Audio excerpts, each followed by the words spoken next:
con estos planteamientos de partida, los ciudadanos que estamos aquí presentes, en un concepto, como bien explicaba Rosario, bastante más complejo que el de personas, tenemos esa modesta oportunidad de aplicar una filosofía que nos ha enseñado Toni Negri de democracia constituyente y de construir esta educación que es la que queremos para nuestro futuro, para nuestros hijos y los que estén por vivir en este país que queremos dejar, construir entre todos un poquito el camino que queremos, que no probablemente será el que nos están imponiendo actualmente. Así que damos turno de palabra y yo voy tomando la palabra aquí en quien intervenga.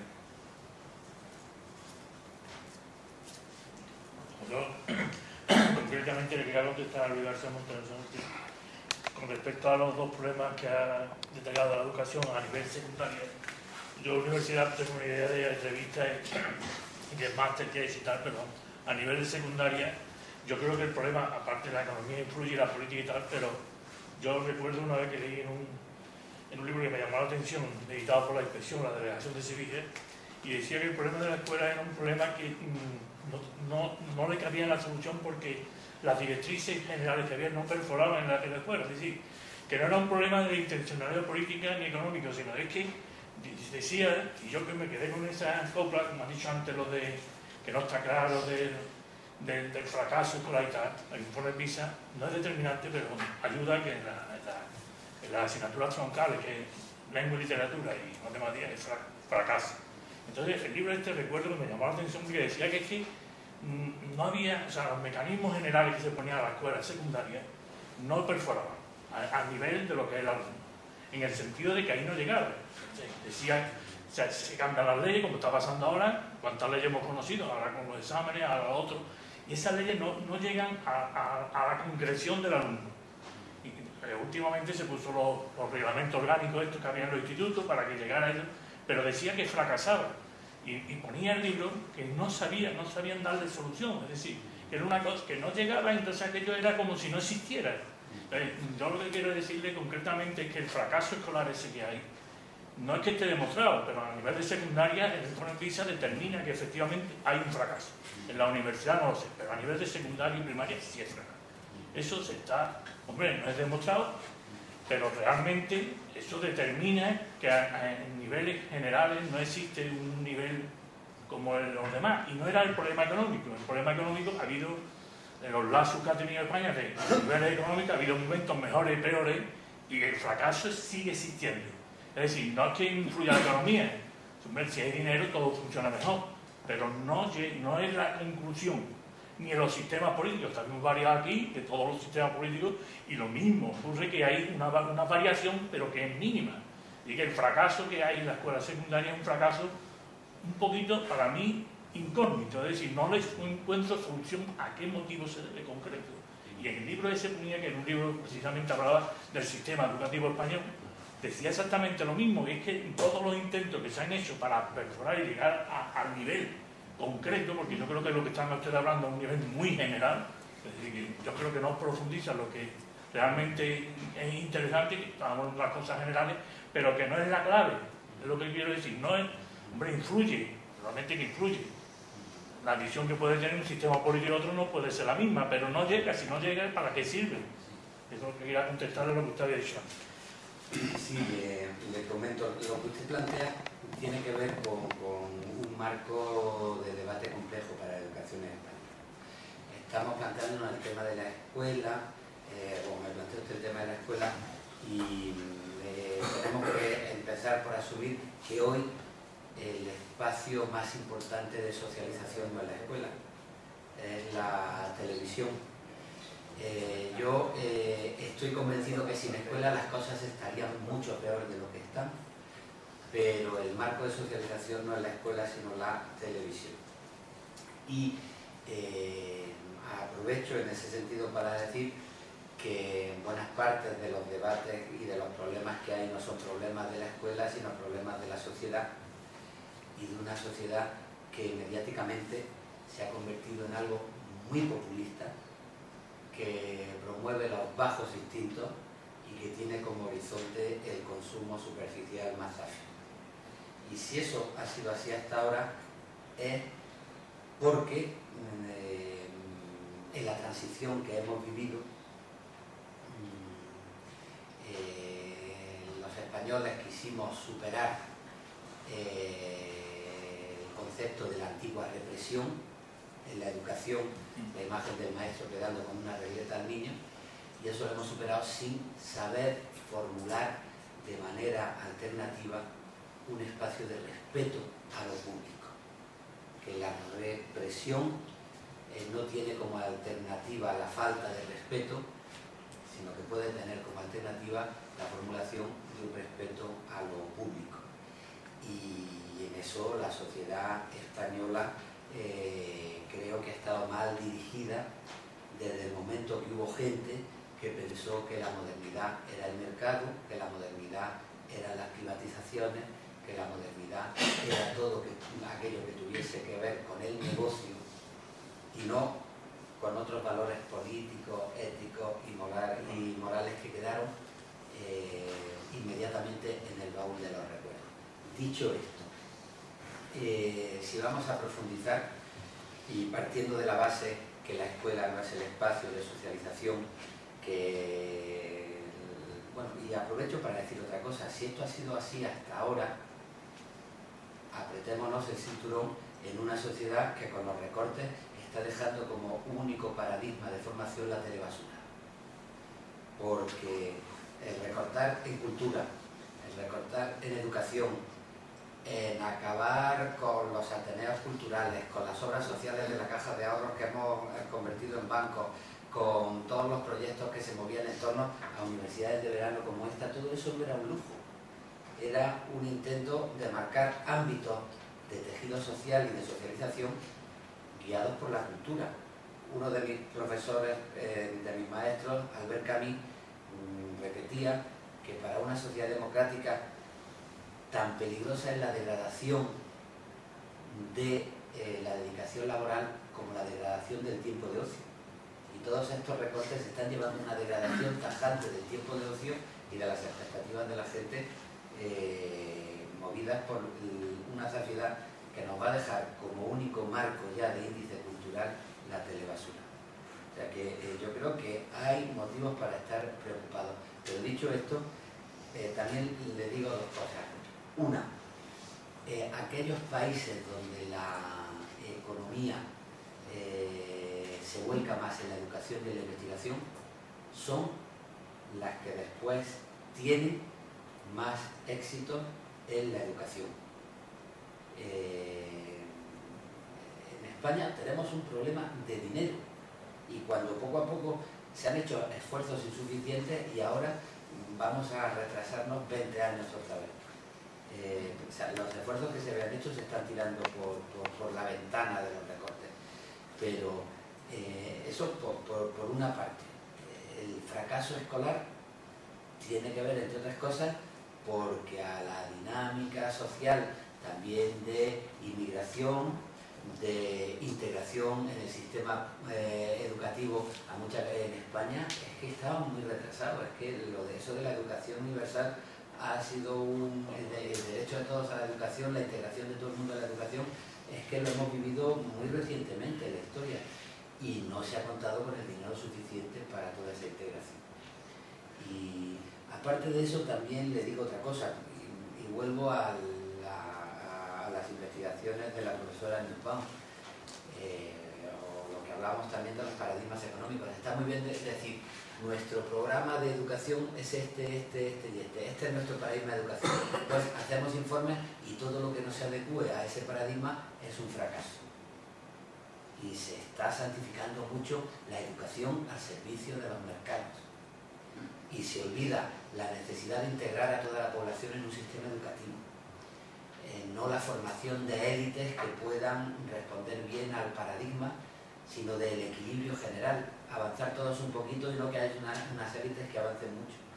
Y frente a ese sentido, muchos de los informes que nos salen negativos son informes absolutamente sometidos a una idea elitista, poco democrática y muy mercantil. Los PISA también, el informe PISA. No son confiables. Me parece que sí, yo lo siento. Hay aquí personas que han tenido responsabilidad de gobierno y podrán contestar mucho mejor que yo, sabiendo los pros y los contras. Digo, por lo que se refiere a la educación, Ellos han sido rectores muy progresistas en ese sentido. A ver las presiones económicas que han soportado y a ver cómo tienen que convivir con unos informes y con unas energías de investigación, de apoyo de lo político, que ha pedido rentabilidad en vez de respetar otras cosas. Entonces ellos pueden contestar con más conocimiento que yo. Porque además cuando el grupo, el informe PISA, se demuestra que aquel que invierte más, como yo vi, sale mejor en el informe PISA. Pero el informe PISA no coge parámetros como el parámetro de la igualdad, el parámetro de la integración, el parámetro del reconocimiento, la diversidad, es decir, parámetros de valores sociales, de crear una sociedad distinta, no se recogen, nada más que se recogen habilidades y ligadas a unos conocimientos muy determinados. En la universidad del ranking de universidades que se hacen en España llama la atención que las privadas, en España la universidad pública es muchísimo mejor que la privada, pero no tiene color. Podemos salvar en algunos aspectos, que puede ser la universidad de Opus Dei, en lo que pueda ser medicina y deusto en alguna económica, pero es que no tiene color. Y sin embargo es que valía tanto tener una pilita del agua para que no, en la esquina, ¿te acuerdas que digo? No sometemos ninguna. Tanto valor como tener una pila del agua cerca de donde está la clase, como que tuve un buen profesor. Porque son todas tendenciosas. Lógicamente vivimos en un mundo, la sociedad civil en todo su conjunto es un mundo de ruptura y afloja y de relaciones de poder. Quien crea en la bondad de instituciones privadas que hacen, como las agencias de acreditación, que actúan desinteresadamente para hacer un favor, nunca. Y en las encuestas que se hacen salen mejor muchas veces las privadas y alucinamos. Porque las privadas no tienen ni el nivel de doctores que puede tener una pública, porque por tradición en España es muchísimo mejor la pública que la privada, lo mismo que es mejor la enseñanza pública de instituto que la privada. Esto está claro porque los mejores profesionales hasta ahora, hasta que terminen de machacarlo, están en la pública. Porque están más reconocidos y están todos. Entonces, llega un informe PISA y me decís, bueno, ¿qué podemos mejorar? Lo que hace que se ve para castigar y para justificar los recortes. Esto no sirve, lo que hemos echado, y entonces no se mide ni el dinero, es decir, que no se hace una valoración en positivo, qué es lo que tenemos que avanzar para tenerlo, cuánta inversión nos falta, cuántos alumnos, que son los países de parámetros, incluso en el marco del informe PISA no se hace eso, simplemente sirve como arma arrojadiza. Y en ese sentido, muchos de esos informes están sirviendo para imponer un nuevo catón, una nueva homogenización del conocimiento que atienda a... que fue un poco lo que me intentó imponer Bush padre en Estados Unidos, ¿no? Un nuevo patrón de conocimiento en el que solo se acepte como éxito aquello que va en una determinada línea de formación de los alumnos, que es la formación para la rentabilidad, no para la persona. Y en ese sentido recojo unas palabras que decía Juan antes, que me parece fundamental de la educación pública, porque en nombre de la rentabilidad en Estados Unidos, como ese país es como es, pues si de pronto tienen un índice bajo aprobado, se expulsa al claustro completo de profesores y se contrata a otros nuevos y no pasa nada, ¿no? Los que estamos aquí, catedráticos de la universidad pública, somos unos privilegiados en un momento donde es muy difícil la libertad, somos unos privilegiados, y lo decía Juan antes, porque al margen de la idea política de cada uno, la universidad pública es un ámbito de libertad, de cátedra, para que cada uno piense y opine como le dé la gana. Y las instituciones privadas ponen en peligro eso. Yo soy como soy, no porque sea un rebelde de profesión, sino porque me puedo permitir decir lo que me da la gana en un medio público, sin halagar ni a uno ni a otro, porque sé que si dejan de contar conmigo en una radio o dejan de contar conmigo en una televisión, en una tertulia, tengo una cátedra que me permite vivir Y crear. y crear, y donde se defiende la libertad. Y eso es uno de los patrimonios indispensables de la universidad pública.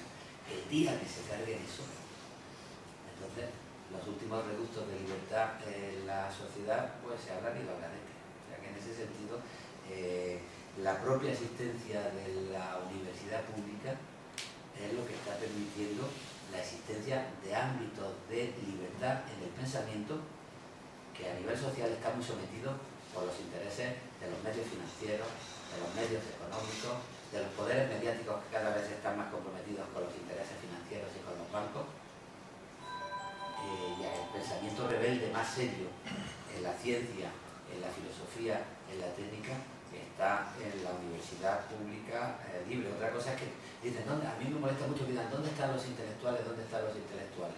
Pues yo digo muchas veces, los intelectuales están trabajando y muchas veces en cátedras universitarias, están haciendo unas investigaciones estupendas en lo que se refiere a la igualdad, a la historia, al género, a una concepción social de la ciencia. Otra cosa es que no tengan repercusión mediática y sean figuras mediáticas, pero eso no es responsabilidad de dónde están los intelectuales, es que los medios están trabajando para determinada propagación de determinados conocimientos. En ese sentido, la universidad pública es un bastión de libertad, que yo creo que es el último refugio en una sociedad que cada vez le da menos dimensión social a la palabra libertad y la está identificando más con el negocio y con los codazos de unos a otros por la ley del más fuerte. Sí, bueno,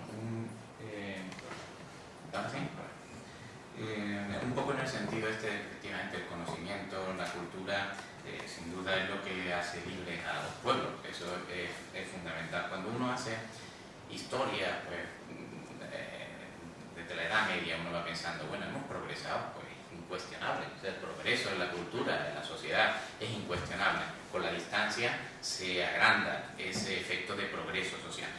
¿Y en qué progresa la sociedad? Pues básicamente es, y hablo de la sociedad, no de una clase o de otra, sino la sociedad, porque el valor de la especie nuestra, de los seres humanos, viene por el valor promedio, no que haya un grupito, no, es el promedio, de manera que ahí es donde uno tiene que pensar en el progreso de la sociedad. Entonces, ¿en qué avanzar? Pues sin duda en que sabemos más, la sociedad conoce más cosas, tiene más cultura, y ese es el gran patrimonio de nuestra sociedad, que se hereda además de generación en generación de una manera muy eficaz. Y ahí es donde está un poco la base también de lo que entiendo yo que es la importancia de la educación pública. Nuestra sociedad tiene el valor de su libertad y de su conocimiento en base a eso, a lo que conoce, a la cultura, a la educación. ¿Cómo se transfiere a nuestros hijos, a nuestros nietos? Pues fundamental, la educación pública. Es absolutamente esencial, porque si no, no hablaríamos de una sociedad media, sino de clase. Entonces, en ese sentido, la transferencia a través de los sistemas educativos son la clave para que la sociedad progrese. En el sistema de educación superior, en la universidad, tiene además esos dos componentes.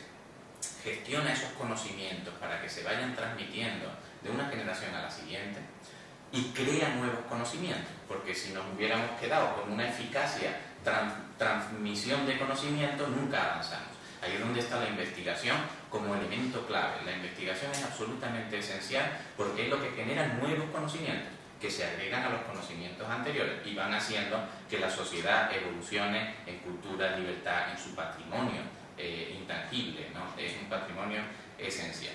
Lo que yo sí he hecho en falta en la importancia que tiene la universidad pública para que la sociedad progrese y mantenga esa herencia de generación en generación, lo que sí he hecho en falta es un gran pacto de Estado, que es un poco lo que uno entiende que la clase política, como responsable de organizar esas estrategias sociales, tendrían que establecer por encima de los intereses políticos y pensando en los intereses sociales. Eso no existe en España en la educación. Sí existió en la investigación. O sea, en la investigación en los años 80 se generó un gran pacto de Estado donde se generó el Plan Nacional de Investigación, todavía hoy pervive, muy mermado, pero sí existe el concepto, donde uno desarrolla ese principio de decir la investigación no tiene ideologías, no tiene necesariamente además objetivos aplicados, aunque efectivamente a veces hay presiones que lo canalizan, pero en el sentido del gran pacto de Estado que se hizo en los años 80 en nuestro país y todavía perdura ese plan nacional, el objetivo es: tenemos que invertir en crear nuevos conocimientos. Y además, el principio de entonces, que todavía sigue siendo una base sólida de la investigación nacional, y por eso estamos en el 9º puesto a nivel mundial en producción científica y también en pensamiento, fue producto de ese gran pacto de Estado. Ahora todavía hay distorsiones de la aplicación en la investigación por intereses de industria, etc. Pero ese base, ese fondo, sigue estando ahí, y a mí me parece que es lo que ha hecho ese gran progreso en la investigación. La investigación hay que plantearla casi pues como los bomberos o la policía. Uno dice, bueno, ¿para qué queremos bomberos si ahora mismo no hay ningún fuego? Porque usted es que algún día habrá un fuego y habrá que tener los bomberos para apagarlo, porque ahora mismo no haya fuego, no vamos a quitar los bomberos del medio. La investigación es esa, es crear el conocimiento porque alguna vez hace falta, y no tiene que ser aplicado necesariamente. La aplicación vendrá o no, de tal manera que esa base del gran pacto de Estado de investigación fue absolutamente genial. Se distorsiona porque ahora mismo yo creo, como decía la respuesta, hay un distanciamiento extraordinario entre la clase política y la sociedad. Un distanciamiento cada vez mayor, que además la ruptura generará un nuevo sistema de gestión seguro en los próximos 15 años. Pero a día de hoy tenemos esa quiebra. Pues en investigación se superó eso, en educación no lo hemos superado. Yo no sé cuál es el plan estratégico de los gobiernos para decir, mire usted, esto es lo que la sociedad necesita para que el conocimiento, la cultura, el pensamiento que os hace libre, pues tenga esta estrategia de larga duración y sea un procedimiento en el que la cultura, que es como el oxígeno de la sociedad, esté repartido entre todos y sea capaz de garantizar la continuidad de una generación a la siguiente. Ese pacto de Estado no existe. Eso es el gran punto que debilita pues, cualquier tipo pues, de estrés de la educación, porque está sujeta a las oscilaciones del péndulo. Cuando realmente las directrices educativas están regidas por principios de gobernantes políticos, pues cuando cambia eso, cambia el péndulo, y por lo tanto es la sociedad la que sufre. Eso es lo que en gran medida supone un estancamiento en el avance social de nuestro país en particular. Es necesario pensar que la sociedad está por encima de los intereses políticos, y yo cada vez entiendo menos a la clase política, debo confesarlo, pero sí entiendo cada vez más las necesidades de la sociedad. Y la sociedad, desde luego, en ese concepto lo que necesita es un gran pacto de Estado, un gran plan estratégico docente que realmente haga pues, que el patrimonio de la humanidad, que es la cultura y el pensamiento, se garantice su transmisión por igualdad, con igualdad de derechos, con igualdad de oportunidades y con unos principios que hagan que la media social, no las clases, sino la media social, siga avanzando. En ese sentido es donde yo creo que hace falta un gran esfuerzo y no sé por dónde acabará haciéndose, pero lo veo absolutamente necesario. La educación pública es la herramienta. La educación pública, de hecho, no es un objetivo, es el medio necesario para lograr esa transmisión de ese patrimonio que tiene la sociedad. Aportar dos matices a la pregunta que hacía, que es un pecado capital que ha tenido la clase política, no actual, sino desde que estamos en democracia, que es lo que comentabas de por qué no llega a una política, en este caso la educativa, desde que la planea, ya sea mejor o peor, como entendamos, un gobierno hasta quien al final la aplica. Son dos pecados capitales. Primero, el análisis y evaluación de políticas públicas, que esa política se piensa en las altas esferas, pero luego no se evalúa si lo que se está consiguiendo o no es lo que se había previsto.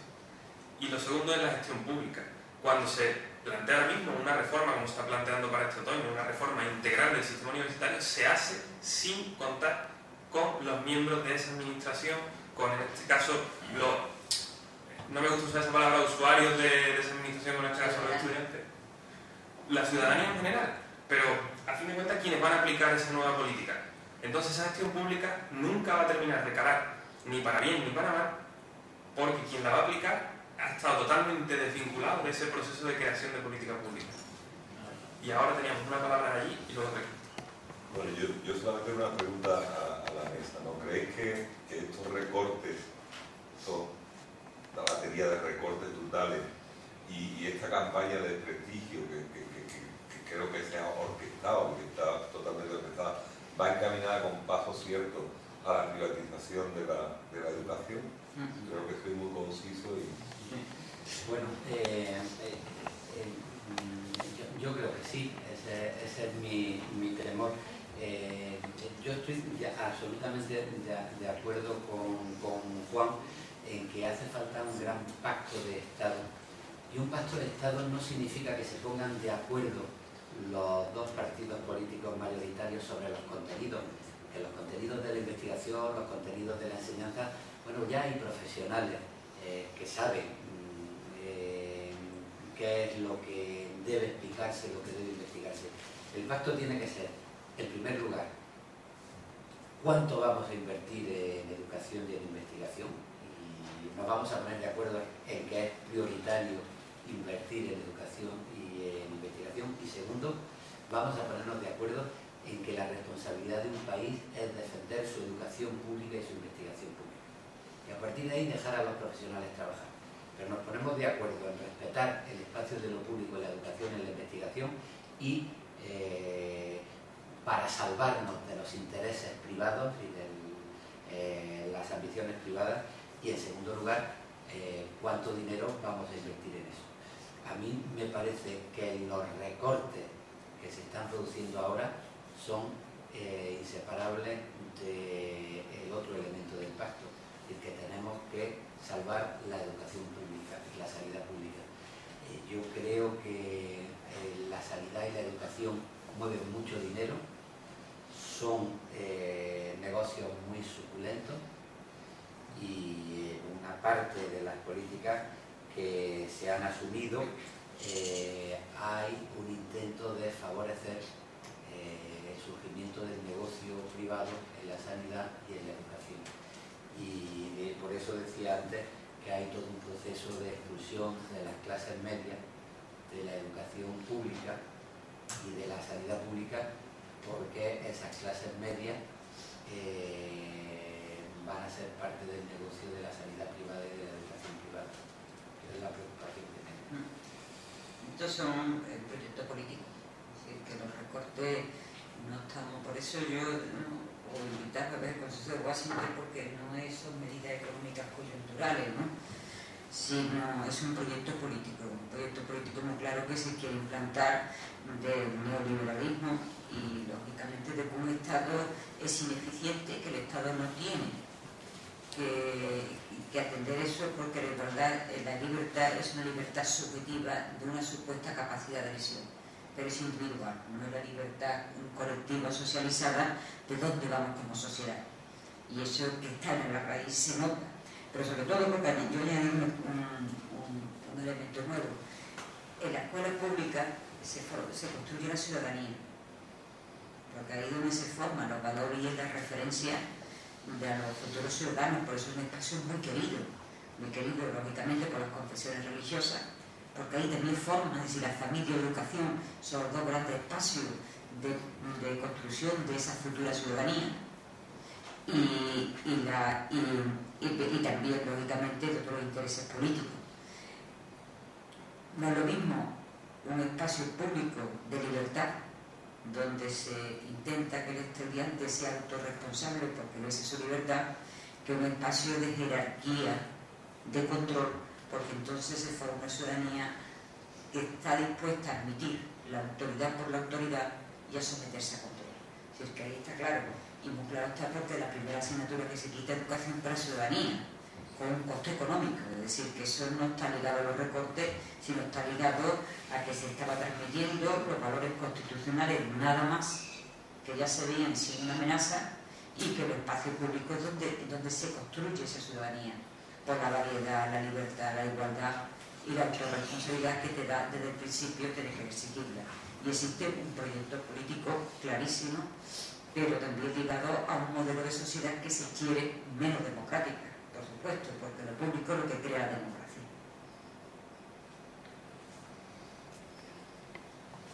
Yo quería hacer un comentario respecto a lo que usted dijo. Lo que pasa es que como ha seguido la conversación parece que va a quedar un poco como diría yo, asincrónico, ¿no? Pero en todo caso lo voy a decir. Usted ha comentado que el conocimiento y la sabiduría de nuestra civilización es patrimonio de todos. Y yo estoy de acuerdo con usted en que debiera serlo.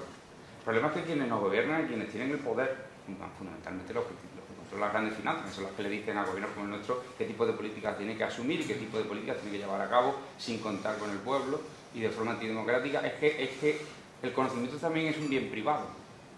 La cultura es un bien privado, por el cual hay que pagar. Respecto a lo de los proyectos políticos que ha comentado la señora, totalmente de acuerdo con usted, pero no es un proyecto nuevo de ahora, como de hecho han comentado, es algo que viene de lejos. Yo recuerdo cuando en Andalucía, yo llevo a 14 años de profesor de secundaria, me gusta decir de pinta y colorear, porque a lo largo de tantos años de reformas educativas le van cambiando los nombres a las asignaturas, igual que le cambian las palabras y su significado precisamente para tenernos metidos en una especie de barullo conceptual y semiótico del que no sabemos salir muy bien. Y yo recuerdo cuando hace relativamente poco tiempo de la secundaria en Andalucía literalmente quitaron la música y la plástica, el dibujo de toda la vida, de un curso completo de la secundaria. Y en cuarto de la ESO decidieron que debía ser algo optativo, lo cual me parece muy bien, que los alumnos elijan qué tipo de camino quieren seguir y que ellos mismos gobiernen de alguna forma, desde que son adolescentes, su propio destino.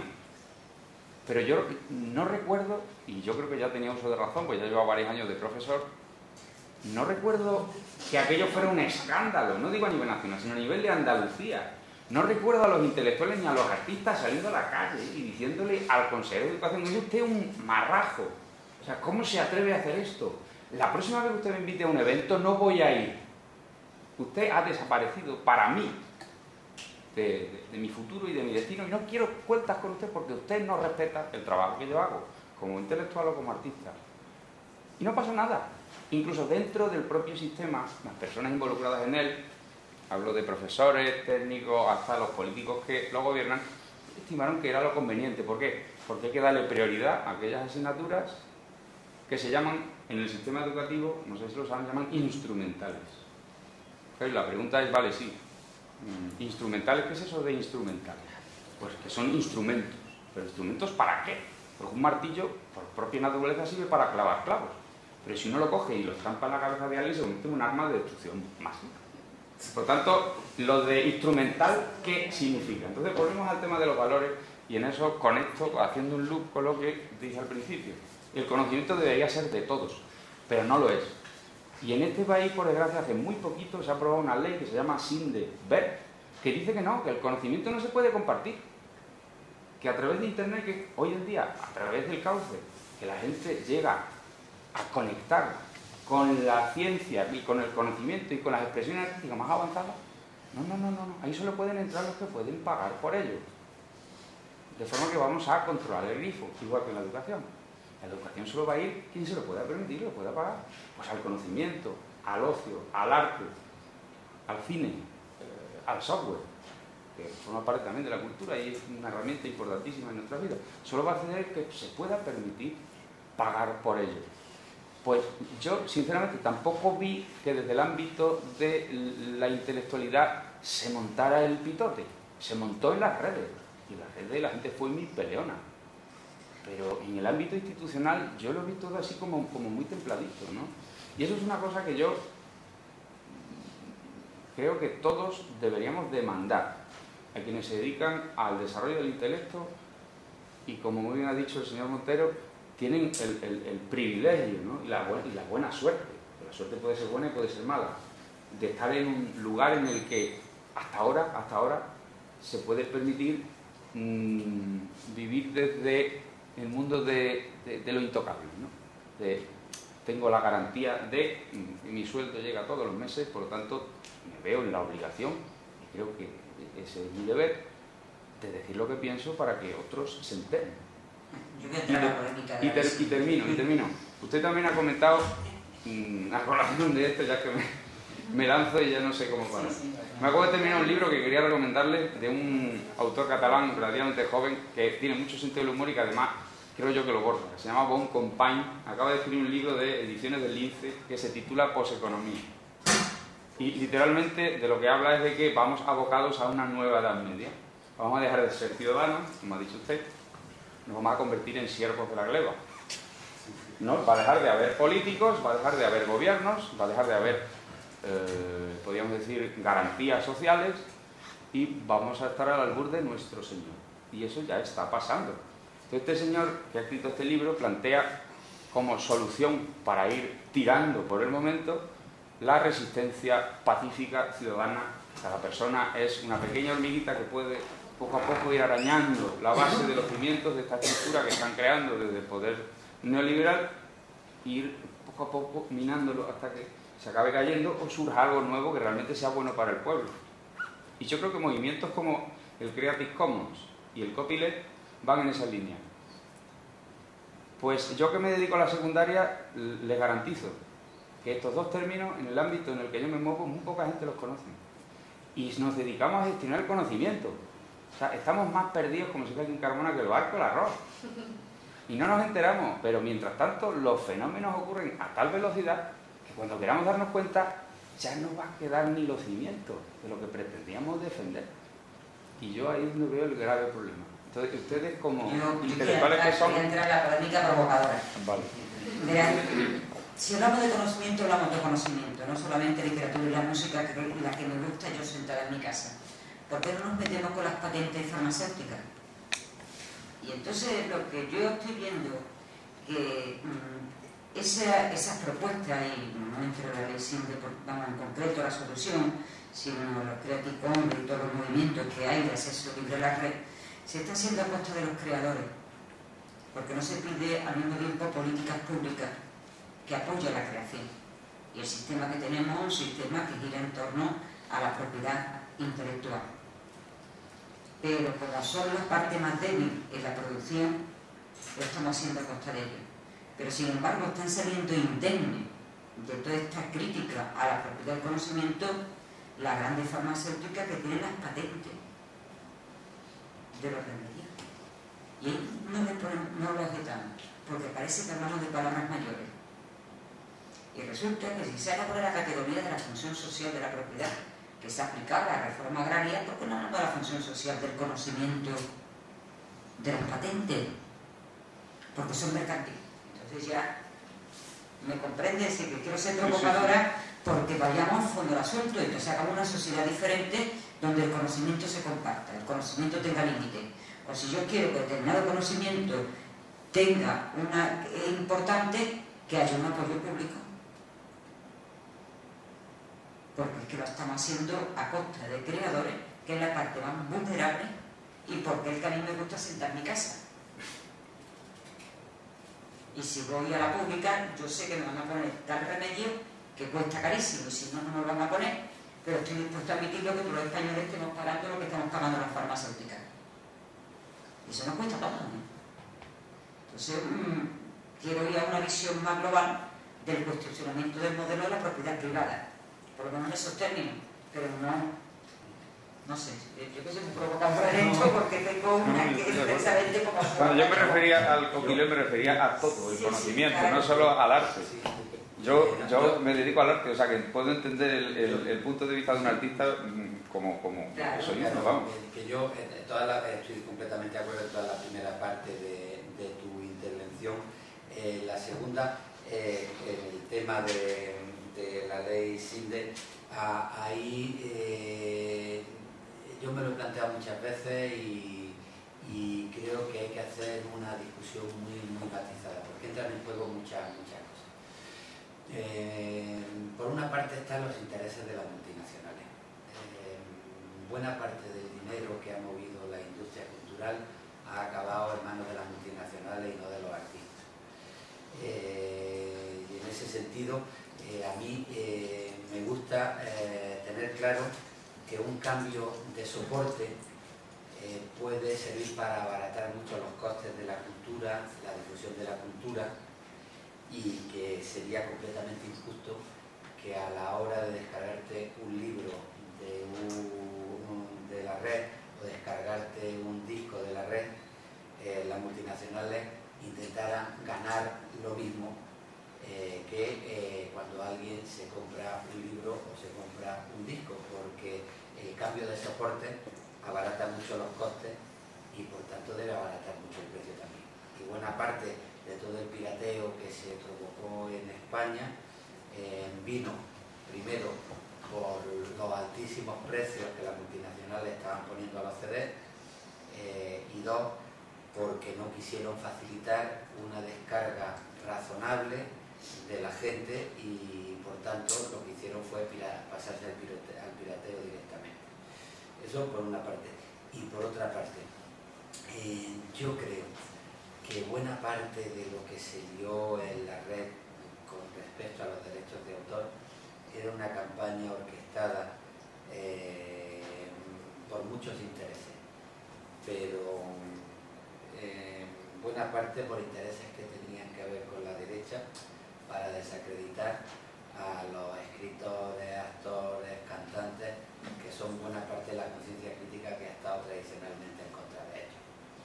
Y lo mismo que defendieron la idea del pesebrero, de que son los pesebristas, de que estaban al servicio del poder, etc., difundieron también la idea de que eran unos bribones y que no querían que la cultura se difundiera.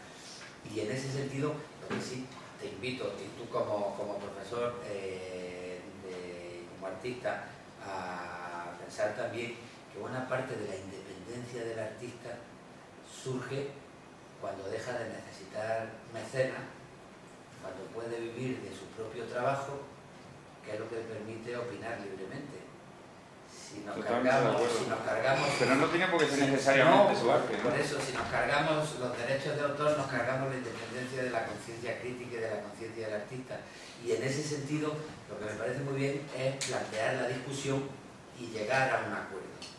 ¿De qué manera podemos utilizar la red para una difusión, porque los soportes lo permiten, de la cultura y para un abaratamiento del precio, sin cargarnos los derechos de autor y sobre todo sin caer en la manipulación de unos intereses creados, de nuevas multinacionales que están surgiendo en la red, de nuevos negocios que están surgiendo en la red, que en cuanto se acaben los derechos de autor van a pegar un cerrojazo y van a cobrar ellos de golpe todo lo que no quieren que cobren los artistas, porque ya la red permite también nuevas maneras de control de negocio que están siendo muy vigiladas por la gente que quiere hacer dinero de eso. O sea que es un debate que creo que está abierto.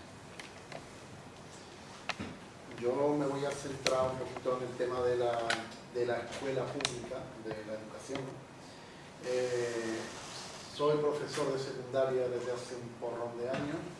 He visto cómo esto, en fin, ha ido degradando y, en fin, no sé si tengo un puntito de visionario o es que...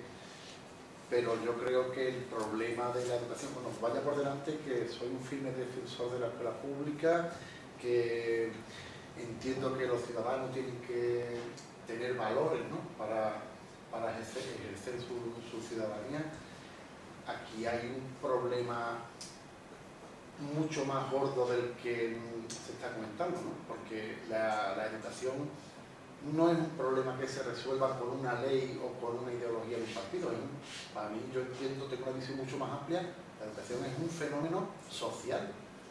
No se puede arreglar con una ley, con un partido, por muy buenas intenciones que tengan, porque hay, como se ha comentado a lo largo de la tarde, muchísimos factores que intervienen, uno de ellos es la televisión, ¿no? Yo creo que perdemos de vista muchas veces cosas tan elementales. Hay un pasaje muy bonito en el preámbulo de la LOCSE que dice que la calidad del sistema se sustenta en 4 pilares: el esfuerzo del alumno, el esfuerzo del profesorado, el esfuerzo de los padres y el esfuerzo de los representantes públicos, ¿no?, de la administración. Yo no concibo, no doy por válido que se diga que los alumnos o los niños acceden a la escuela sin ningún tipo de valor asilvestrado, ¿no?, porque los padres han dejado sus funciones.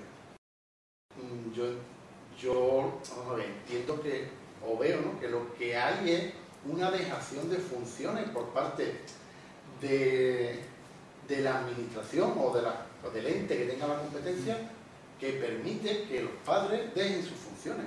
Yo creo que no estoy de acuerdo con el catedrático de genética. No es un problema de dinero.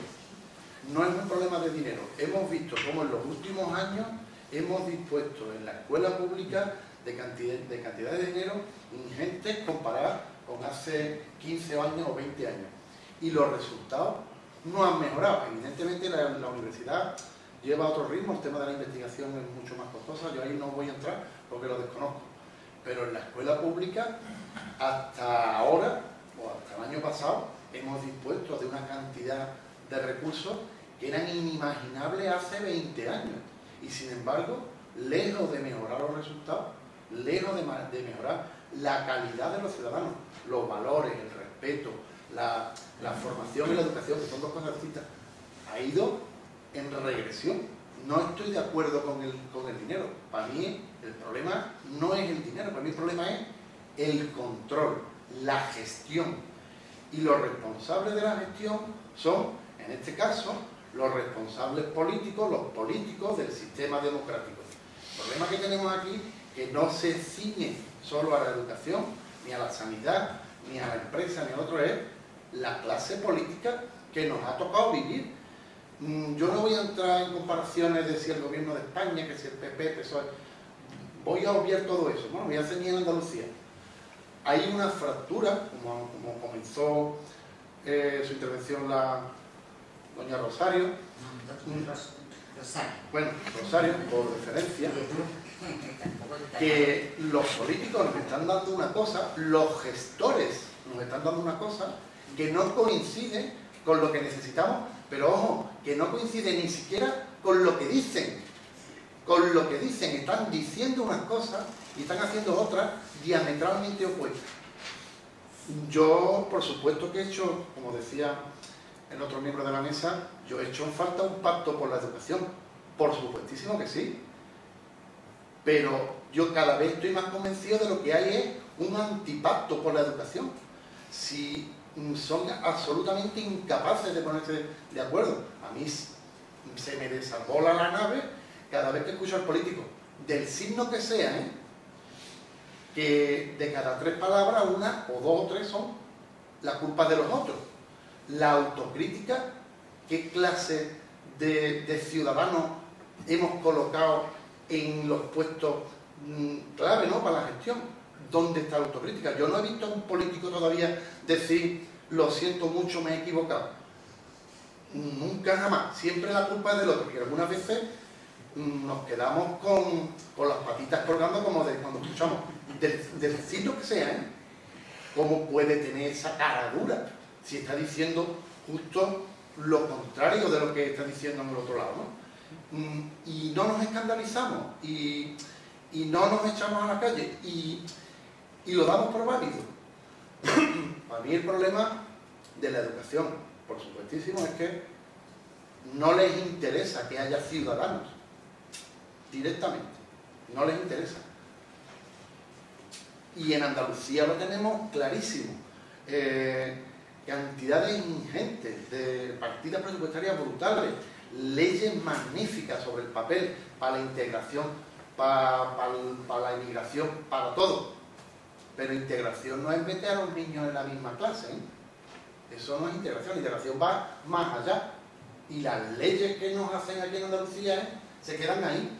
Y el control, ¿para qué queremos leyes magníficas que seguro que nos han costado una millonada desarrollar para que después no se ejecuten? No haya nadie que compruebe la puesta en práctica de esa ley.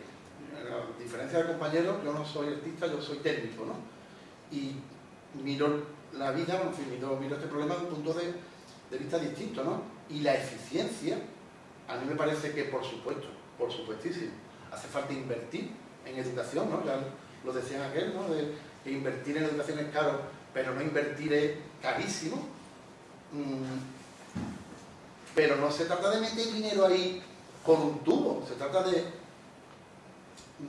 al mismo tiempo que se mete dinero, ¿no?, que insisto, hace falta ver cómo se gestiona una evaluación de resultados, a dónde ha ido a parar ese dinero, si merece la pena o no. Estamos hartos de ver programas y proyectos educativos, llámele el deporte en la escuela, el programa de acompañamiento, el plan de calidad, cualquiera, que son inyecciones brutales de dinero que nadie evalúa, nadie mira a ver si eso es rentable o no es rentable. Y en la universidad me imagino que pasará 3/4 de lo mismo, porque los responsables, los que deberían ejercer de gran hermano para asegurar que las desigualdades se compensaran, no se dedican a esas labores, se dedican a sus labores. Sí, quizás,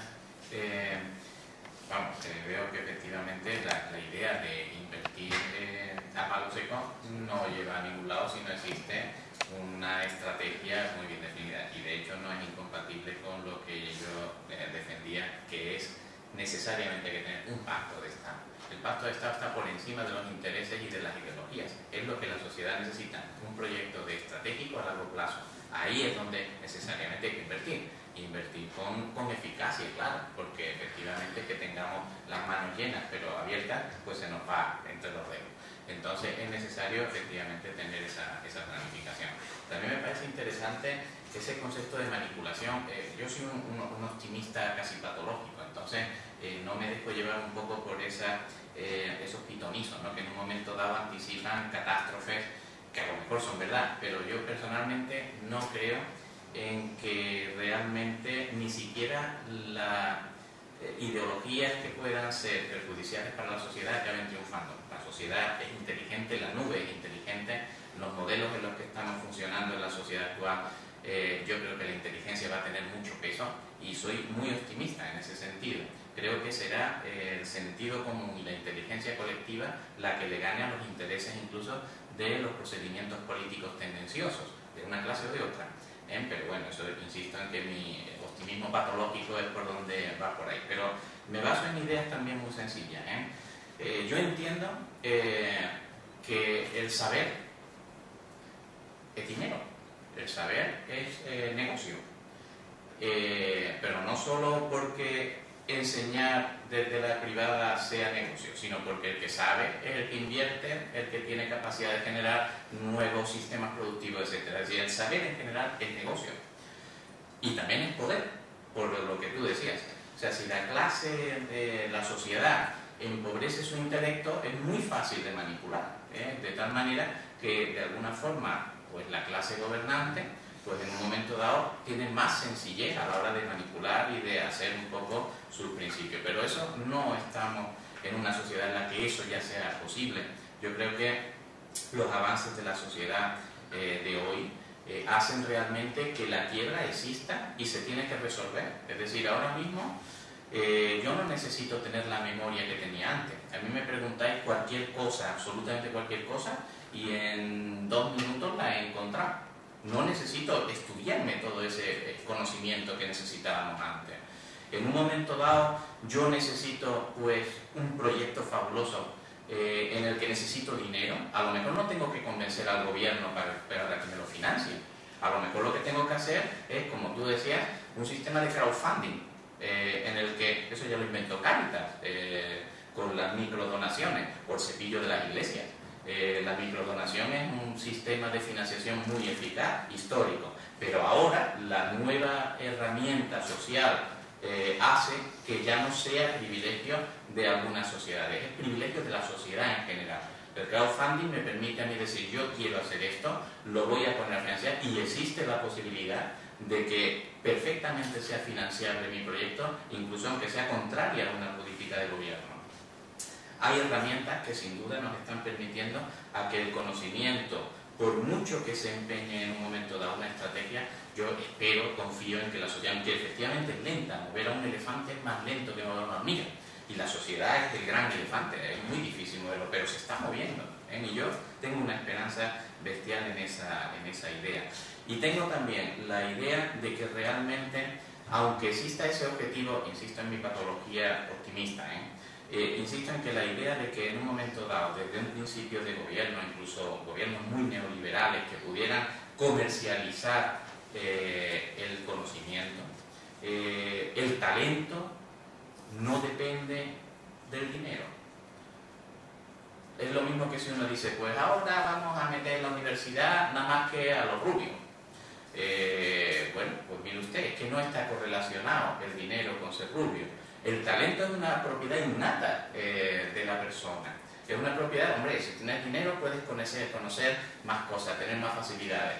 Pero desde luego, un saltador de 2 metros, pues por mucho que se empeñe su padre en pagarle que salte 2 metros, si no salta 2 metros, que no salga.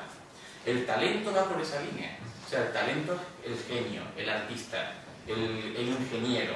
Hay muchísimo talento que no depende necesariamente del dinero. Una sociedad que no utiliza el talento de su sociedad es una sociedad que va muy lenta, y el talento no depende de la capacidad económica de su entorno. Por eso, pensando de manera optimista en el sentido de la sociedad que siempre avanza de la manera con mayor sentido común posible, entiendo que no puede basarse la transmisión y el desarrollo del conocimiento en el poder adquisitivo. Eso es tan absurdo que realmente sería esa predicción de volver a la Edad Media. Y no me lo puedo creer, sencillamente pues porque los sistemas de la nube inteligente en el que ya nos movemos creo que no lo permitirían. Y de nuevo insisto en mi patología, pero el peligro está, pero creo que la reacción de la sociedad tiene que estar muy superior a eso. Yo también, yo soy un optimista también, pero no tanto como Juan. Por una razón, porque fijaros que lo que estamos hablando es de democracia. Hablar de escuela pública, hablar de democracia. Y la democracia se construye y se deconstruye. Tarda mucho en construirse y se deconstruye muy rápido.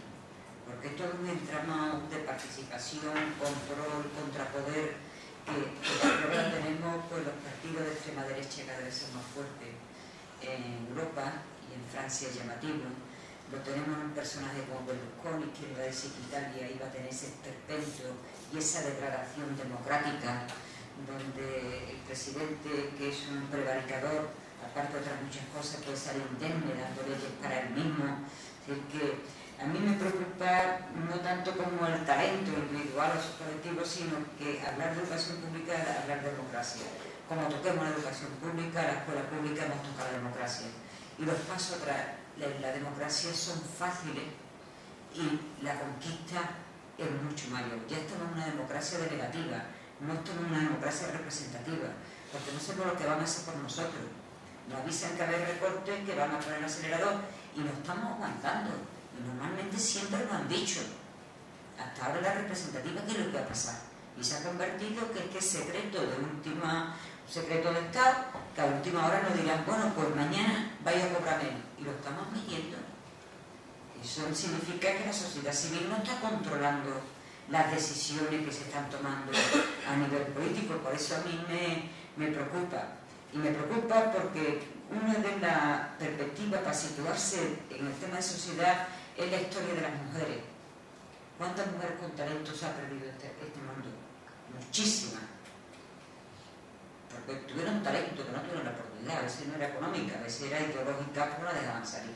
Entonces, para que el talento esté ahí, tiene que darse fundamentalmente la idea de sociedad en que todas las personas tienen que tener su oportunidad. Y mujeres con talento se ha perdido la humanidad, que no sabemos por dónde hubiera ido. A lo mejor hubiera ido por otro lado, ¿no? Pues no lo sabemos, ahí está. Y tenemos una sociedad esencialmente masculina todavía. En ese punto es donde yo creo que efectivamente la educación pública es esencial. Por eso, claro, es que fue para el feminismo y para las mujeres fue esencial. Y la historia de las mujeres no se entiende sin la enseñanza pública y sin la democracia, porque las mujeres llegaron por la enseñanza pública y por la democracia. Sí, muchas veces es un problema complejo de una situación de crisis. Cuando yo pienso tengo que matizarme a mí mismo constantemente y tengo que ir viendo los pros y los contras de lo que digo y afirmo una cosa inmediatamente y resto a peso a mi afirmación. Y me ha pasado exactamente lo mismo cuando estaba oyendo su reflexión. Y yo estoy de acuerdo en que muchas veces el dinero ha estado mal gestionado y que ha servido incluso para crear redes de clientelismo. Pero esa mala gestión del dinero que no nos lleve a creer que ha habido dinero a expuertas, que se ha metido dinero productivo. No es verdad. En Andalucía no se ha derrochado dinero en la escuela pública. Y mucho de lo que se ha invertido bien está. Y si se hubiera invertido más, mejor todavía.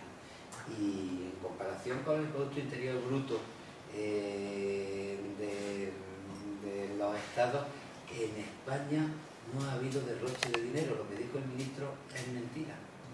Es mentira, no ha habido derroche de dinero. Es verdad que, claro, usted decía, y yo le doy la razón. Yo no he hablado del gobierno de España, estoy hablando de lo que yo conozco, de lo que veo, de lo que podemos tocar, que es nuestro entorno. Y del gobierno de Andalucía, exactamente lo mismo. Es que en comparación con hace 20 años, pero es que en Andalucía hace 20-25 años veníamos del subdesarrollo más absoluto. O sea que se ha invertido, pero no ha habido derroche. Se tenía que haber invertido mucho más de lo que se ha invertido. Por otra parte, es verdad que la escuela está llena de problemas, pero de verdad, si no llega a ser por la escuela pública, los problemas hubieran sido el doble de los que tenemos. La situación de la sociedad sería mucho peor y la escuela ha servido de equilibrio muchas veces para ciertas dinámicas que no son responsabilidad de la escuela, que son responsabilidad de determinado tipo de sociedad, ¿no? Por la que nos estamos yendo. Y en tercer lugar, es verdad que hay una fractura real entre los políticos y la realidad social. Y mucha de esa responsabilidad tiene la culpa, a mi modo de ver, una transición que nos ha devuelto a la restauración de la alternancia entre liberales y conservadores, que muchas veces eran las dos caras del mismo sistema. Y algunas leyes electorales manipuladoras que han generado falsas mayorías al margen de la realidad de la gente. Y eso ha creado un descrédito absoluto de la política. Pero al mismo tiempo me matizo, no hay otra solución a esta crisis que no venga a través de la política. Para darle un nuevo sentido a la inversión del dinero. Si invertimos el dinero en educación pública, en educación que genere democracia, participación, equilibrio, de diferencias de género, de integración entre la gente, de equilibrio social, no hay mucha salida. Y yo la verdad es que no soy muy optimista, a diferencia de Juan, no soy muy optimista porque creo además que la historia ha dado demasiados ejemplos para demostrarnos que no hay un avance lineal, progresivo hacia el futuro, y que hay épocas de retroceso y épocas que desembocan en conflictos internacionales y en guerra. Y me parece que estamos en una época de retroceso. Y habrá que buscar soluciones políticas para intentar oponernos a esta época de retroceso, dándole otro sentido al espacio de lo público y a la inversión pública, ¿no? Y estamos hablando, como tú citabas a Toni Negri, el problema de lo público muchas veces es que ha sido gestionado como si fuera en una empresa privada. Y en ese sentido Negri puso en marcha el concepto de lo común para intentar defender una gestión pública con valores públicos, lo común, y no con los valores privados asumidos desde el espacio de lo público. Eso me parece importante tenerlo en cuenta. Y me refugio en la poesía porque yo soy poeta. El segundo libro de Ángel González, en una época muy difícil, se tituló Sin esperanza, con convencimiento. Es decir, que yo no soy optimista, pero me salgo del debate del pesimismo y del optimismo para decir que aunque no estoy muy seguro que alguna vez me vaya a salir con la mía, voy a seguir defendiendo valores, no porque sea optimista, sino porque estoy convencido de que son justos, aunque me haya tocado vivir en una época de retroceso. Muchas gracias. Pues como el tiempo es el que es y no nos da para continuar, aunque tendríamos para continuar mucho tiempo, me gustaría agradeceros el tiempo que nos habéis brindado para debatir estos temas tan importantes y agradecer a nuestros ponentes todo lo que nos han ofrecido. Muchas gracias a todos.